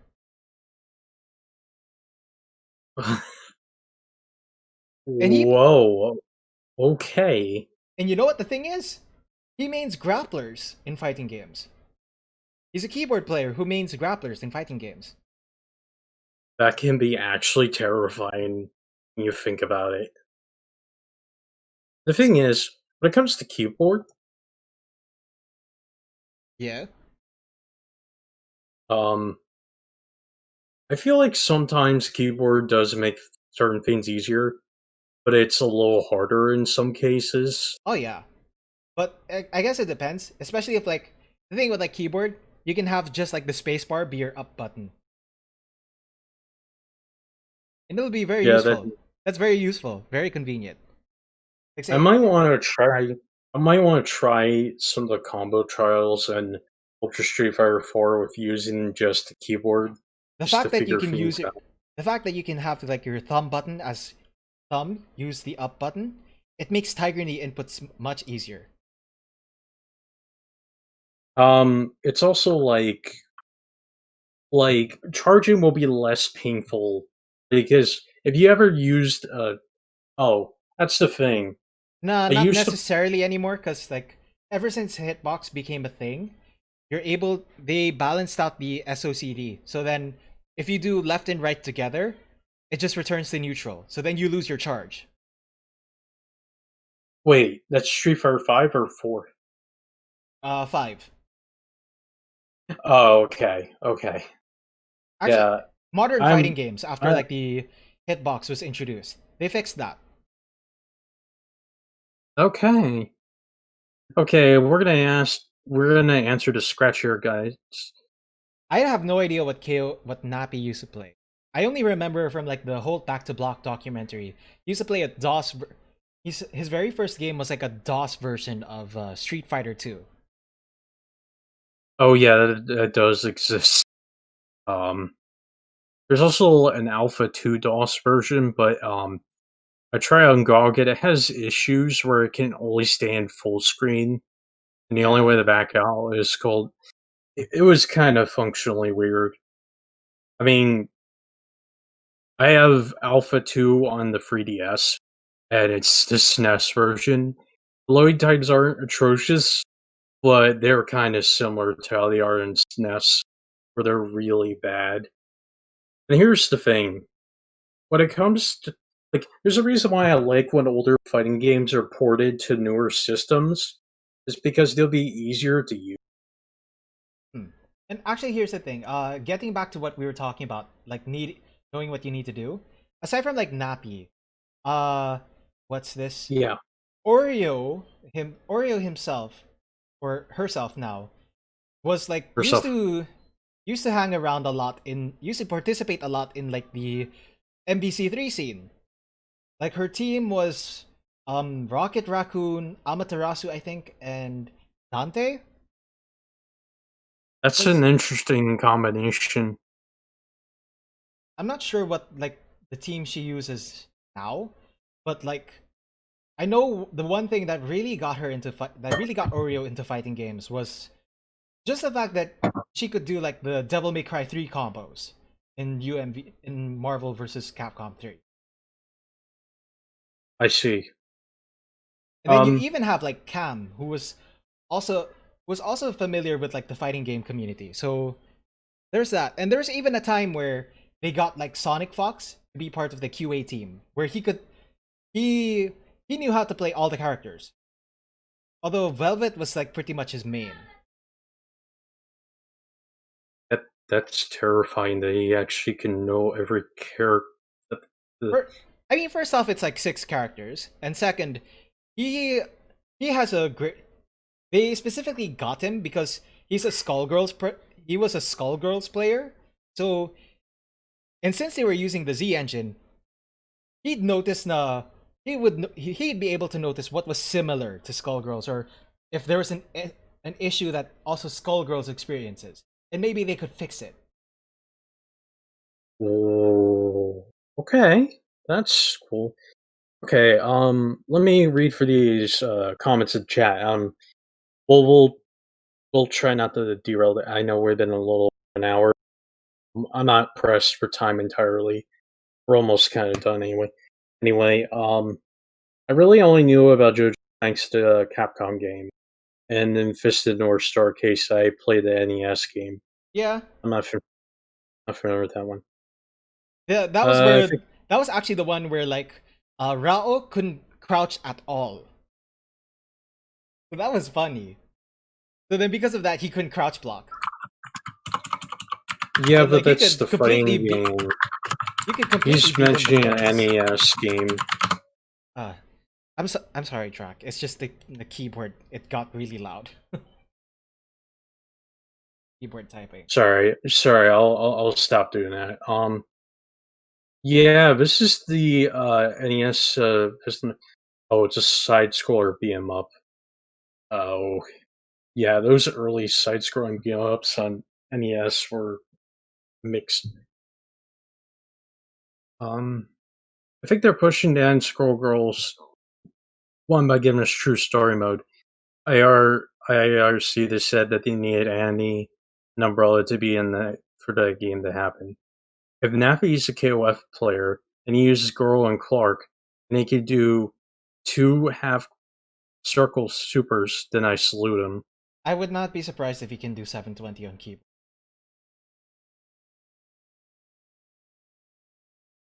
Thing is, Goro, like originally, I thought Goro was just a very plain and all that until I've seen someone play him. Where I'm like, he's actually a very weird kind of grappler where he also has like a lot of I don't know how to describe it, but like a lot of ground shaking moves and whatnot. Ever Yeah, let's continue on with the video. Yep. A game like Dragon Ball Fighters is quality when it has a battle director who's had a decade's worth of experience in making games in the genre. I mean, that's essentially what you need. Just someone who knows what they're doing.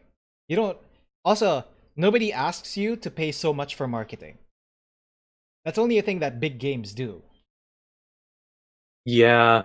I think that's my biggest issue with Fantasy Strike Change, where it's like, well, you can buy it for the free to play players can play all the characters, okay, but it's a limited amount of options, okay, I but mean, they it's can not to say that... spend. Yeah, it's not to say that fighting games aren't expensive. Actually, excuse me for a bit. I need to answer something. Yeah. Hello, guys.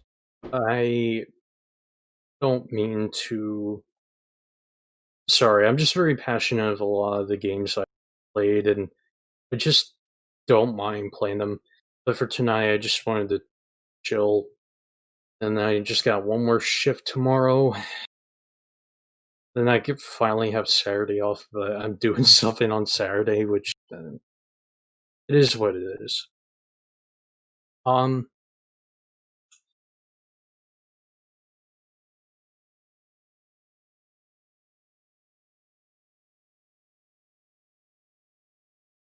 I'm struggling keyboard. You see, keyboard inputs for like motions are entirely different than. So I'm back. I'm back. Sorry. I got my order. I was ordering something online. okay, And also, what's this? It's not, I was about to say, it's not necessarily that like fighting games are cheap to make, or games are cheap to make in general. It's not always the case, but nobody asks yeah, nobody asks people to spend so much for marketing, which is usually the case for like games like Dragon Ball Fighters or all these anime fighters. They pay a lot for marketing. And yeah. hey, I got my 2 terabyte hard disk drive. Sweet. Okay, that's good. Yeah, that was what came. That was. I just ordered that online. I'm gonna try to do something about it later. Anyway, so let's finish this.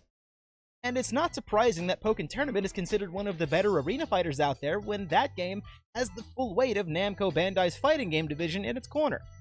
Those studios are unicorn, rare and elusive, so publishers would rather just avoid the risk entirely of making a bad game that attempts to appeal to the hardcore and gives titles to less experienced fighting game developers who don't need to make the world's deepest fighting game, because their only goal is to make a fan experience that relies on getting everybody to a level of competency quick enough to enjoy competitive games with friends.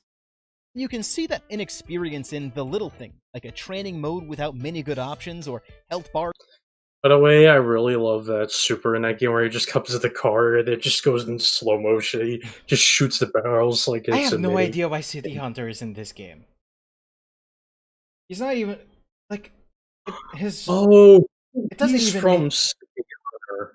Yeah, that's City Hunter. It doesn't even make any Oh, fucking sense. yeah, it's like, oh, we got all this guy. Here's a normal guy. What?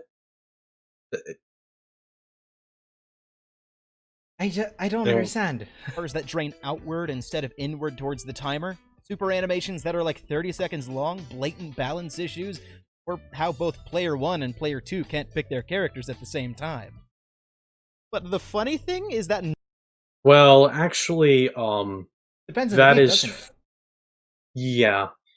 Storm, you can select the same characters at the same time. That's not a problem. Like, it's literally like immediate. Like, you don't have to wait for another player. Basically, when you select your characters, you just have to wait for the person to select the character and then go into stage. Now, stages aren't very dramatic until you get to like Storm Free or where there's like they'll have like hazards like drop watch out, which means if you launch them into a wall, it'll create a crack in the screen. If you break it enough, and if you send them flying with a launch attack, it's an instant knockout. Huh. Yeah, not many stages have it, but it's very tricky to do because the wall can be broken in different ways near the edge of the stage. Alright. You can also toggle it off if you want. none of that actually matters to the target audiences of these games. Doesn't matter if tapping the jab button in a game like Jump Force sends you halfway across the ring, or if everyone moves at exactly the same speed. It doesn't. Oh, I'm sorry, that running animation is cringe. Oof. Who made It this doesn't look right. Who made this It's game? Spike Chunsoft. Uh They made Burning Blood. Says a lot. so bad. Ugh. It doesn't really matter if that has implications on the neutral game or makes delicate. Here's the thing, I have played it for a little bit, and I do kind of think in a lot of ways it is a lot better than One Piece Burning Blood, but I will say the animation and how the characters look, I'll take Unreal Engine 4 looking characters in Kingdom Hearts 3 over this. I did not these characters look ugly. Who thought Yeah, 3D was a good idea? Oh my god. they are atrocious. Facing all but impossible, as long as that doesn't get in the way of the enjoyment of casual players. No, it isn't all bad.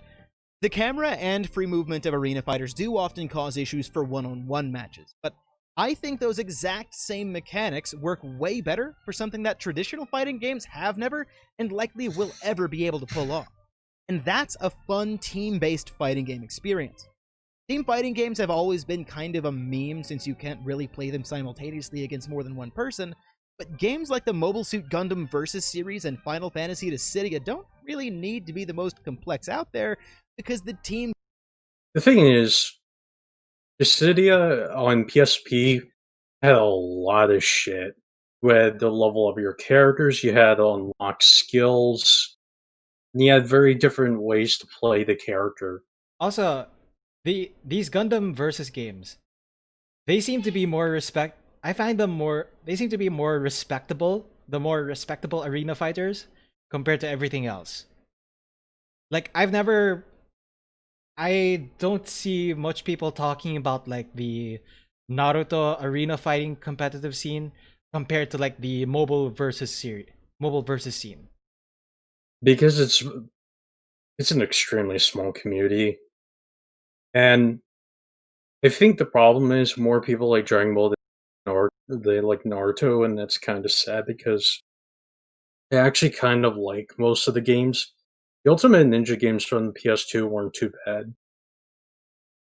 Um, though I will highly prefer the Clash of Ninja and G&T games because they are made by 18, who also made Bloody Roar, who also Also, developed Xander, Bloody Roar. I can see that. I can see that Dissidia was a single player game first and foremost, but you'd be surprised how people can make anything competitive. Just look at like the Catherine scene. Catherine was just a single was really just about like a VN. It was a fast-paced puzzle game with like VN elements. But then because of like how fast-paced the puzzles were, and the fact that it introduced a versus mode, it wound up creating a competitive scene. Yeah, there's also a video that we need to look at, the old video. A video that Mother's Basement did back Uh in the something about Dragon Ball Z Fighter. oh god, that Uh, video. um, Of um, oh dear, that video set me on. Like thinking about it for a moment, I was just like, that video sends me on edge sometimes thinking about it. Mother's Basement though. Mother Basement in general is a joke. God. Yeah, no. Dissidia competitive is all X step pretty much. It exists, but it's not what the game is aiming for. Well, even then, even if that's not what the game is aiming for, if you can make it competitive, even if it's a small group of people and you have a lot of fun, then that's all that matters. It doesn't have to be big, it doesn't have to be popular to, you know, like, hell, there's like there's like a bunch of people who probably make PvP guilds and like MMOs and try to work things out there or PvE and what. Or And even like say fighting games. There's combos. Combos were originally a glitch in Street Fighter 2. But then people found were using them a lot in high levels. So then like in the next iterations of like Street Fighter, they started pretty much introducing systems that involved combos. And there were even fighting games that revolved around using combos and stuff like that. I think the craziest one is Street Fighter 4, but the focus cancels. Also, Like, Scratch brings up although, a good point as well about Smash. Smash was originally a party game and was never intended to be competitive. Yet here we right. are. Here we are with like Melee being highly competitive. And even I Ultimate. think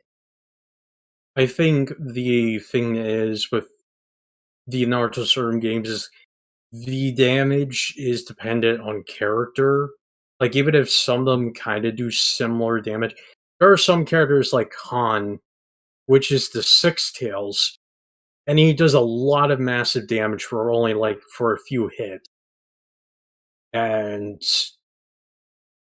he has like a full screen dive kick special. Just I think he has like some characters have an animation for You're like getting cut off. ridiculous. Oh, sorry. Some characters have like ridiculous. Hold on, maybe I just closed the stream. It might improve connection.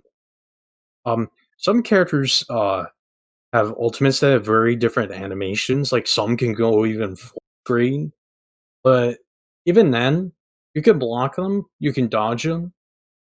Like they're not like a jail free card because they use a ton of meter.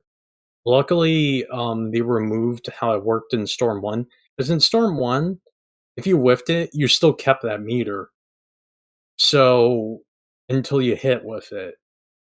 So, basically, they kind of removed that, so that way if you use your ultimate, it'll use a bulk of a meter. It'll, like, then you have to charge that back up. But you can't be caught charging the whole time because someone could pursue you easily with a fast chakra dash. And in the case of 4, you can hold the chakra dash and go dash even further. Yeah. But alright. Such a rich layer of strategy that it counteracts any mechanical simplicity. Free movement works way better when you actually have a choice of which target you want to pursue. And the presence of an opposing teammate means you always need to be thinking about where they are in relation to you, when you should break away from a fight, when you need to cover your teammates, and a whole lot of other important factors that add up to incredibly satisfying gameplay. But for my money, my favorite anime arena fighter is the one that actually managed to engage me in the same way that a fighting game does. That sounds like a no-brainer, but when I was playing Kill la Kill If, I felt myself wanting to hop into the training mode to learn the optimal combos and how to avoid the setups that just kept clipping me over and over again, because there's just enough meat to the gameplay itself that allows for that kind of exploration. For a rookie fighting game developer who likely made their game on a shoestring budget, it's truly impressive how much gameplay diversity A+ Games had stuffed into Kill la Kill If's 12-character roster. You know, I feel like this would work if it was actually a traditional fighting game rather than an arena fighting game. Yeah, it does have some aspects of it though, Because like you can the tell burst that. and whatnot. Because the thing is, the camera's killing the game. It's kind of killing this game. Like, it would be so. If they just had like a 2D plane and had like a focused camera, it would give them like a focused camera, and you'll have good control over what you want it to do. Yeah. I mean, at least in this game, I've only played a little bit. The way you do combos is definitely a like, it does feel nice to do. The worst part about this game is it lacks very little content. You can literally finish the story mode in 4 hours or less. I mean, that's usually with like fighting game stories. It's fighting game stories generally are Unless, not unless that you're great. unless you're that's playing Blaze Blue or Mortal Kombat, which take a bit to end it.